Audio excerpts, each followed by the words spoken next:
I love doing stories like this, because how long on this channel have we been reading through the articles, all basically saying one thing: this idea that Britain can somehow trade globally and get better deals has been an absolute myth from day one.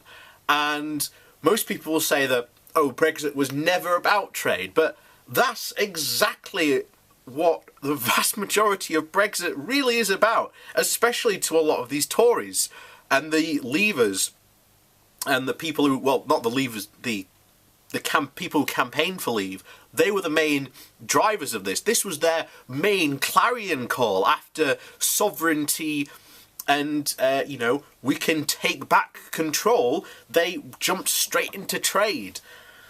So, this comes from The Guardian. A swashbuckling global Britain free to do its own trade deals, it's a mirage.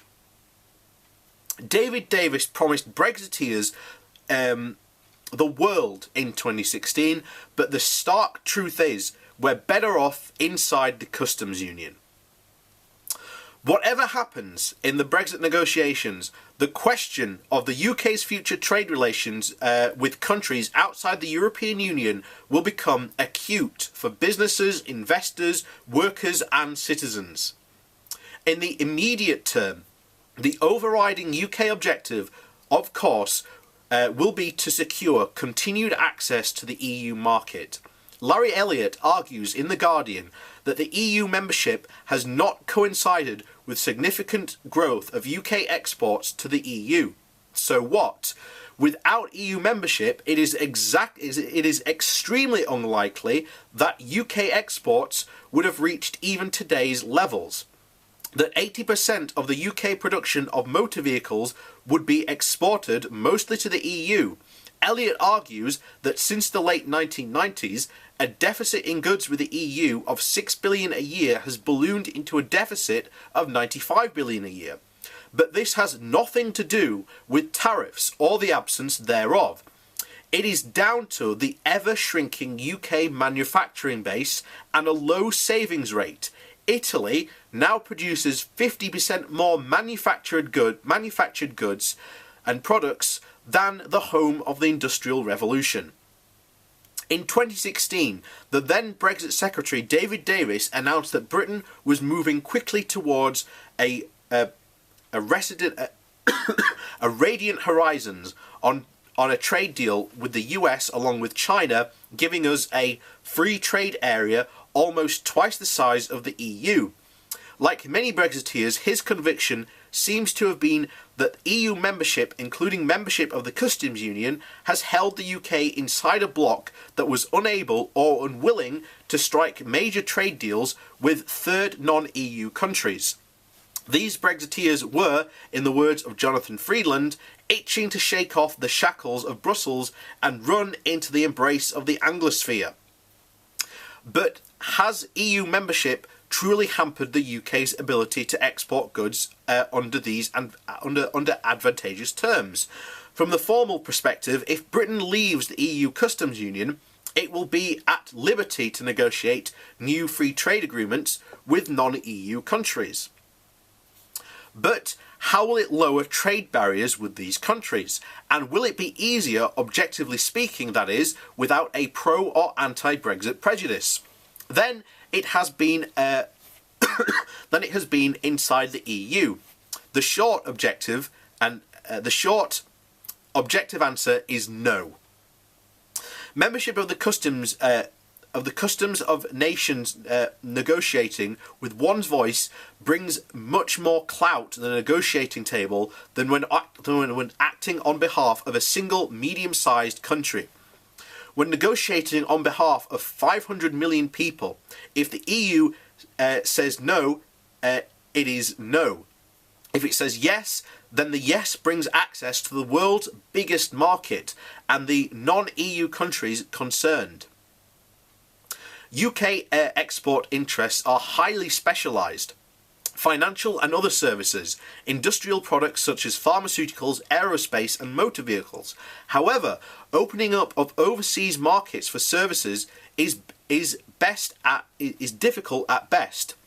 even if the EU, with its much greater negotiating power, has itself discovered. Why should the UK succeed where the EU has not? As for industrial products, the top UK exports such as aircraft and medicine are subject to virtually no tariff barriers in potential major UK export markets. The car industry is subject to significant tariffs, but why? For instance, why should the US accept the elimination of tariffs in the industry when virtually all the UK production is controlled by the EU and Japanese companies? UK agriculture is certainly protected by relatively high EU tariffs. If these were to be significantly reduced or eliminated under pressure from the US, Canada, New Zealand or Australia, the outcome would be a disaster, especially for the livestock sector. EU membership has protected the UK farmers. Oh, hang on.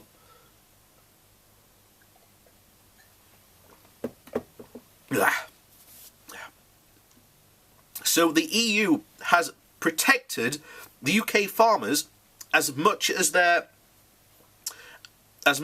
much derided counterparts in Europe. It is difficult to see how this basic problem can be overcome in negotiations with countries, especially the US, who have always put food and agriculture at the top of their wish list. They are, however, a number of countries which it should be possible for Britain to conclude free trade agreements with in a short period of time, namely those with the EU 28 has already done the work by negotiating such agreements. Since the UK was part of the EU at the time where these agreements were concluded, there is no economic reason why it should not be possible to adopt a copy and paste approach or carve out the FTAs with, for instance, Norway, Switzerland, Chile, Mexico, Japan, Canada, not to speak of Turkey, of which, well, they're in the customs union, as well as others of a lesser importance. The UK market has access to those countries would subsequently be exactly as it is today.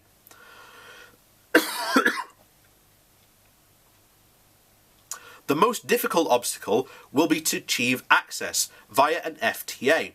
To the US market, the UK negotiating power will be limited, and key UK interest, the opening up of the US financial markets and for those other services, has always been strongly resisted by the US.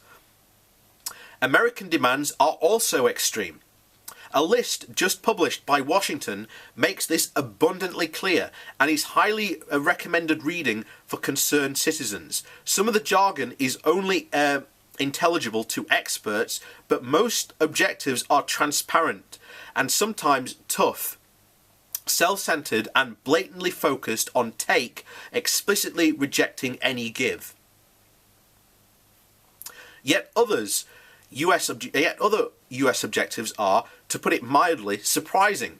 For instance, an entire page on enjoining the UK to observe stringent labour standards and another devoted to the environment without a single word on climate change. No trace here of a special relationship. Accepting these demands would be tantamount to becoming the 51st state on economic questions without the right to vote, which we've said before.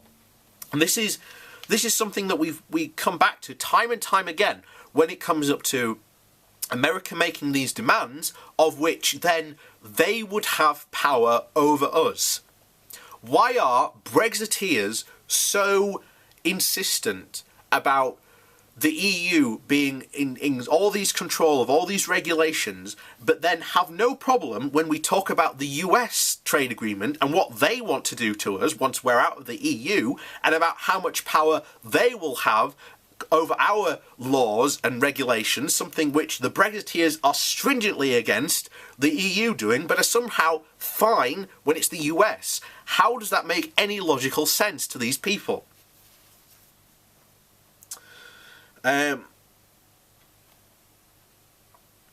Of course, no UK government would ever accept all this, but its rejection will, by definition, also make the US reject the opening of any market of interest to the UK. Consider a few examples. The US wants a sharp reduction of tariffs on agricultural products and access for hormone-treated beef, which is banned by the EU on health grounds, chlorinated chicken, genetically modified organisms, and higher prices for US pharmaceuticals, currently kept under control by the NHS. Which is nice, by the way. Not as in the, oh, that's nice, but nice as in the organisation which controls the pricing of drugs in the UK and is part of the NHS. In their documents, they've already said that that organisation must go. So the US wants that to go. And then those high prices will put more pressure on the NHS. So when the US has pressed the EU on these issues in the past, the UK government, with the backing of civil society in the UK, has always supported the European Commission in rejecting these demands. In the unlikely event that an agreement becomes useful and doable, who would want to conclude that a free trade with a country whose president has denounced three much more important international treaties on the violent basic World Trade Organization ruled, what investor would want to risk their money on such a shaky basis? Agreements with the former UK dominions Australia and New Zealand, Canada mentioned above, remain. The sentimental value is perfectly understandable. These are countries with which the UK has close cultural and economic ties, and may experience a shock. And there is much ill feeling when the trade was negatively affected by the UK joining the EU. The economic importance is limited, but the political and emotional value is great. Here, applying the proverbial common sense left over from the Brexit panodrama should make it possible to reach an agreement without any major problems in agriculture.